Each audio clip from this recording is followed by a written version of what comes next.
नायब वजीर आजम इसहाक डार के नवासे से रजा डार के हाथों दो गैर मुल्की खवातीन के अगवा और ज्यादती का केस तब मजीद बिगड़ गया जब डीआईजी ऑपरेशन लाहौर फैसल कामरान ने प्रेस कॉन्फ्रेंस में हकाइक को मसख करते हुए हुकूमती शख्सियात का दिफा करने की कोशिश की, जिस पर सहाफी सीखपा हो गए और सख्त सवालात के नतीजे में फैसल कामरान को प्रेस कॉन्फ्रेंस अधूरी छोड़कर पसपा होना पड़ा। इसहाक डार के नवासे अहमद रजा डार के खिलाफ गैर मुल्की खवातीन के अगवा बारे लाहौर पुलिस की जानिब से इख्तियार किए गए सरकारी मौक़ों को तब शदीद धचका पहुंचा जब डीआईजी ऑपरेशन फैसल कामरान सहाफियों के सख्त सवालात की जद में आ गए और प्रेस कॉन्फ्रेंस उल्टी पड़ गई। उन्होंने प्रेस कॉन्फ्रेंस के दौरान यह मौक़िफ़ इख्तियार किया कि दोनों खवातीन को पुलिस ने कामयाब कार्रवाई के जरिए बाजियाब कराया। ताहम इसी दौरान डीआईजी ने यह भी तस्लीम किया कि दोनों खवातीन एक ट्रैफिक हादसे के बाद अगवा कुनंदगान की गाड़ी से निकलकर फरार हुई थी।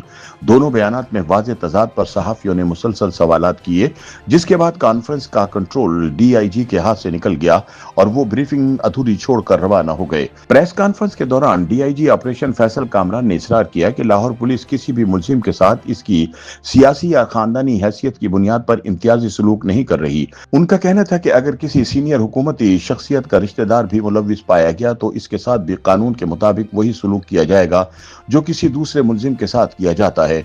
डीआईजी ने बताया कि गैर मुल्की खवातीन के साथ ज्यादती और अगवा का मुकदमा क्राइम कंट्रोल डिपार्टमेंट के दायरे इख्तियार में नहीं आता, इसलिए इसकी तहकीकात लाहौर पुलिस कर रही है।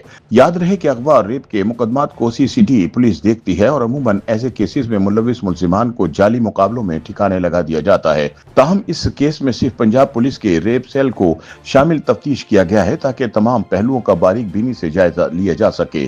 फैसल कामरान ने दावा किया कि दोनों खवातीन 26 जून को इस्लामाबाद पहुंची और 29 जून को लाहौर आई। उनके मुताबिक 1 जुलाई की रात तकरीबन 12 बजे सेफ सिटी अथॉरिटी को एक शख्स कार्लोस की जानिब से इतला मिली कि इसकी बेटी पाकिस्तान में अगवा हो गई है और अगवाकार तावान तलब कर रहे हैं, जिसके बाद लाहौर पुलिस ने फौरी कार्रवाई शुरू कर दी। डीआईजी के मुताबिक पुलिस ने फोन नंबर, गाड़ी की रजिस्ट्रेशन रिकॉर्ड, सफरी तफसीलात और सेफ सिटी कैमरों की मदद से तहकीकात का आगाज किया, जबकि शादरा, डिफेंस, सरगोदा और दीगर इलाकों में मुतद्दिद छापे मारे गए। उनका कहना था कि पुलिस की अव्वलीन तरजीह खवातीन की बाहिफाजत बाजियाबी थी। उन्होंने बताया कि तहकीकात के दौरान एक मुश्तबा शख्स के खानदानी रवाबित का सुराग मिला, जिसके बाद एक रिहाइशगाह पर छापा मारा गया जहां मालूम हुआ मुल्जिम का खानदान कुछ अरसे कबल वहां रिहाइश पजीर रहा था।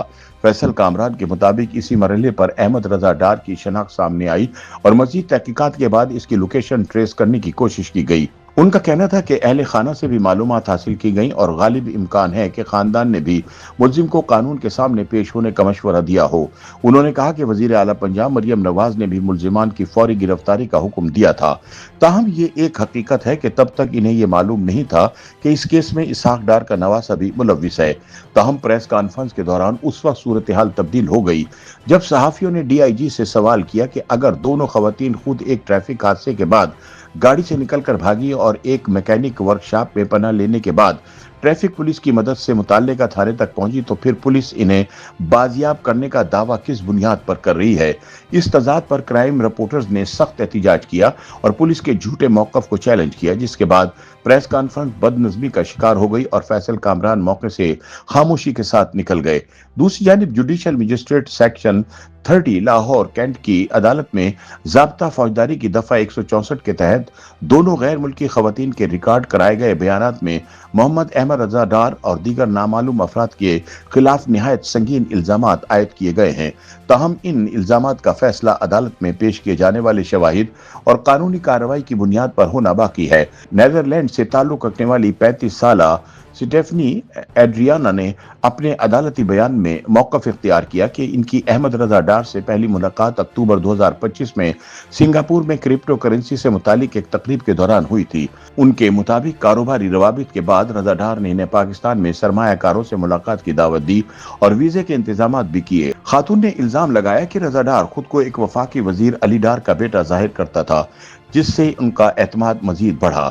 خاتون کے مطابق وہ اور ان کی ساتھی 26 جون کو پاکستان پہنچی، چند روز اسلام آباد میں قیام کیا اور بعد ازاں لاہور آئیں۔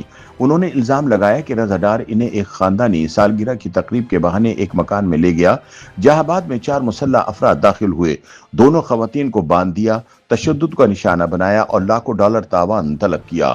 ان کے مطابق وہاں موجود ایک شخص کو تمام افراد باس کہہ کر مخاطب کرتے تھے، جبکہ رضا ڈار بھی خود کو بظاہر متاثرہ ظاہر کرتا رہا۔ سٹیفنی ایڈریانا نے اپنے بیان میں مزید الزام عائد کیا کہ انہیں اہل خانہ سے تاوان منگوانے پر مجبور کیا گیا اور انہوں نے اپنے بھائی اور والدین کو وائس نوٹس بھیجتے ہوئے پہلے سے طے شدہ خفیہ کوڈ ورڈ استعمال کیا، جس سے ان کے اہل خانہ کو خطرے کا اندازہ ہوا اور انہوں نے پاکستان حکام سے رابطہ کیا۔ انہوں نے یہ بھی دعویٰ کیا کہ ان کے ہاتھ تقریباً 12 گھنٹے بندے رہے، ان کے کرپٹو اکاؤنٹ سے تقریباً 17,000 امریکی ڈالر منتقل کیے گئے اور انہیں مسلسل جان سے مارنے، جسمانی نقصان پہنچانے اور دیگر سنگین نتائج کی دھمکیاں دی جاتی رہیں۔ اسپین سے تعلق رکھنے والی 40 سالہ اسٹریڈ گربیلا رابنسن براچو نے بھی عدالت میں اپنے بیان میں تقریباً انہی واقعات کی تصدیق کرتے ہوئے الزام عائد کیا کہ قید کے دوران ان کے ساتھ متعدد بار جنسی زیادتی اور غیر فطری جنسی تشدد کیا گیا۔ انہوں نے دعویٰ کیا کہ انہیں برہنہ کر کے تشدد کا نشانہ بنایا جاتا رہا، جبکہ رضا ڈار مسلسل ان سے رقم، بینک تفصیلات اور دیگر مالی معلومات طلب کرتا رہا۔ ان کے مطابق پاکستان آنے سے پہلے انہوں نے رضا ڈار کے بارے میں معلومات حاصل کی تھی، کیونکہ وہ خود کو ایک بااثر وفاقی وزیر کا بیٹا ظاہر کرتا تھا اور سوشل میڈیا پر اہم شخصیات کے ساتھ اس کی تصاویر بھی موجود تھیں، جس کی وجہ سے انہیں اس پر اعتماد ہو گیا۔ دونوں خواتین نے اپنے عدالتی بیانات میں یہ بھی موقف اختیار کیا کہ بعد میں انہیں گاڑی میں بٹھا کر نامعلوم مقام کی طرف منتقل کیا جاتا رہا، تاہم راستے میں ایک ٹریفک حادثہ پیش آیا جس کا فائدہ اٹھاتے ہوئے وہ گاڑی سے نکل کر ایک قریبی میکینک ورکشاپ میں پہنچ گئیں۔ ان کے مطابق وہاں موجود افراد اور ایک ٹریفک پولیس اہلکار نے انہیں تحفظ فراہم کیا اور متعلقہ پولیس کو اطلاع دی، جس کے بعد وہ پولیس کی تحویل میں آئیں۔ یہی نقطہ بعد ازاں لاہور پولیس کے سرکاری موقف اور ڈی آئی جی آپریشن کے بیانات کے درمیان سب سے بڑا تضاد بن کر سامنے آیا۔ یہ مقدمہ اس وقت متعلقہ عدالت میں زیر سماعت ہے، جبکہ لاہور پولیس مختلف پہلوؤں سے تحقیقات جاری رکھنے کا دعویٰ کر رہی ہے۔ YouTube پر گوگلی نیوز دیکھنے کے لیے youtube.com کی سرچ بار میں googly news T V type کریں۔ گوگلی نیوز کے پیج پر سرخ رنگ کے سبسکرپشن والے بٹن پر کلک کرنا نہ بھولیے۔ YouTube پیج پر اپلوڈ ہونے والی ویڈیوز سے باخبر رہنے کے لیے بیل آئیکن پر کلک کیجیے۔ آپ کو ہر نئی ویڈیو کے بارے میں نوٹیفیکیشن موصول ہو جائے گا۔